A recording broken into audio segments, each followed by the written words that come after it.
Yeah, but I want to live with you. The great mystery of Severance isn't just about Lumon or Cold Harbor. It's about what the people, the Innies and Outies, are discovering about themselves. The beating heart of Severance is the characters, and today I want to show you why. So if you've been pulled in by all the twists and mysteries, stick around. I think you'll fall in love with Severance all over again. Let's dive in.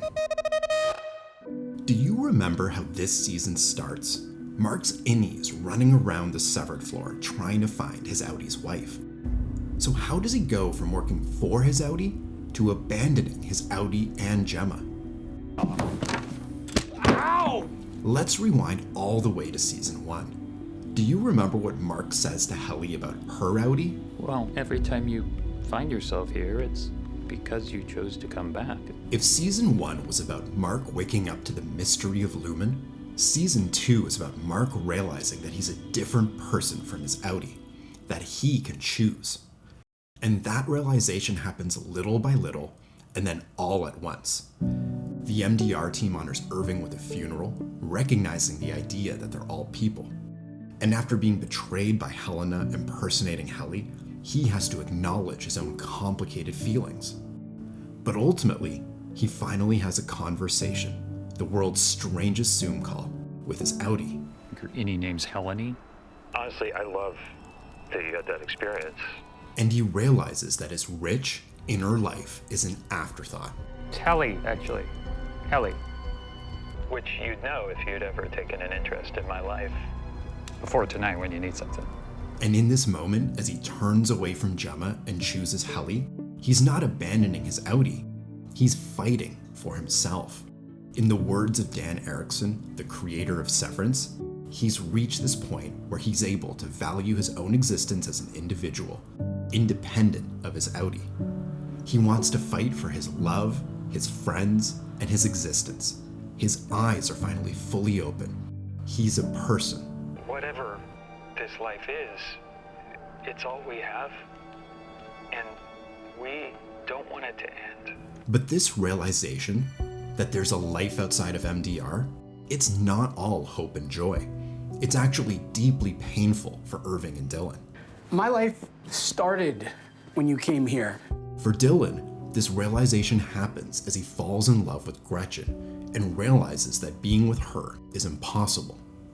There's such an innocent sweetness to how he proposes with a cardboard ring, and it turns to despair as he decides that the only way forward is ending his existence. So, if you want to leave, you can, but I think you should stay.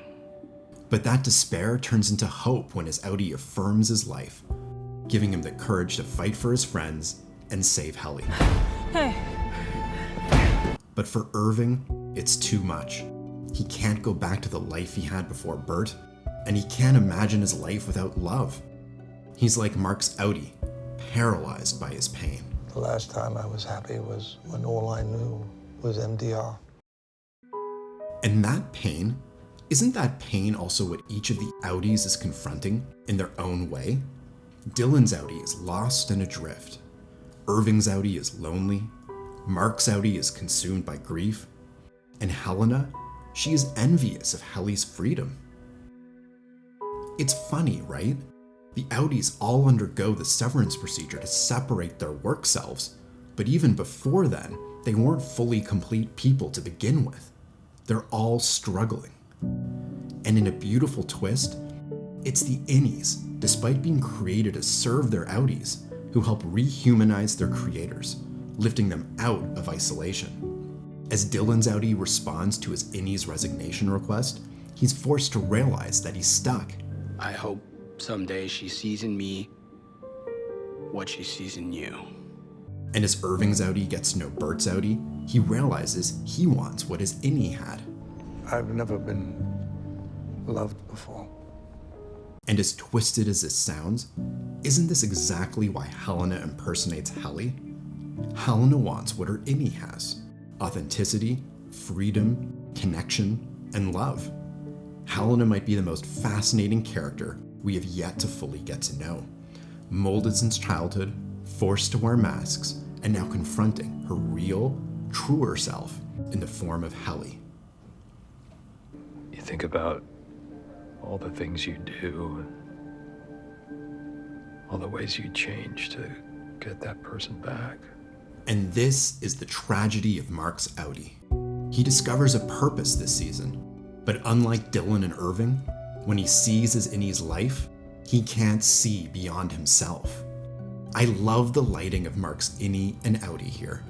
Warm orange tones for Mark's Innie and cold tones for Mark's outie.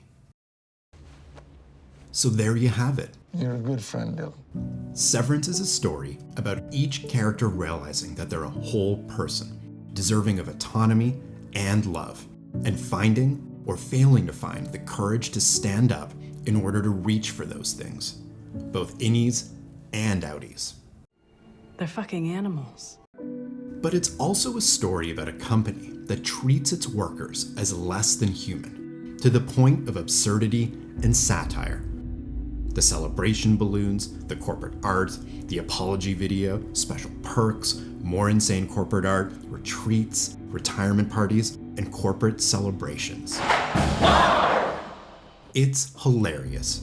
And it only works, of course, because the Innies have no concept of how crazy it all is. This is the tallest waterfall on the planet. But as viewers, it forces us to reflect on work, on how our workplaces can make us feel less than human, like cogs in a machine, on how we willingly sever ourselves, showing up differently at work and at home. But also on how work can be a source of confidence, how it can make us better people. I want my own.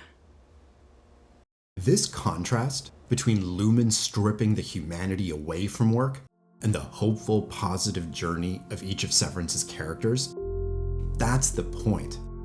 In the words of Dan Erickson, you first feel cold, afraid, and dehumanized.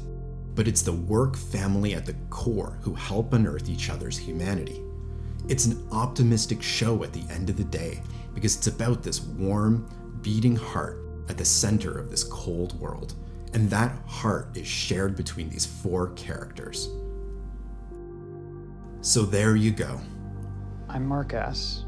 Workplaces can be cold and dehumanizing. And I've been here about 2 years. But it's all of us and our work families that fill those workplaces with heart. We do it by standing up for ourselves. Devour feculence. Fighting for our friends. My Innie just wants his co-workers back so we can serve Kier together. Lifting each other up when we're struggling. And laughing at the absurdity of it all. Did everyone sever their balls in the elevator this morning? I'm Kapil. Thank you so much for watching.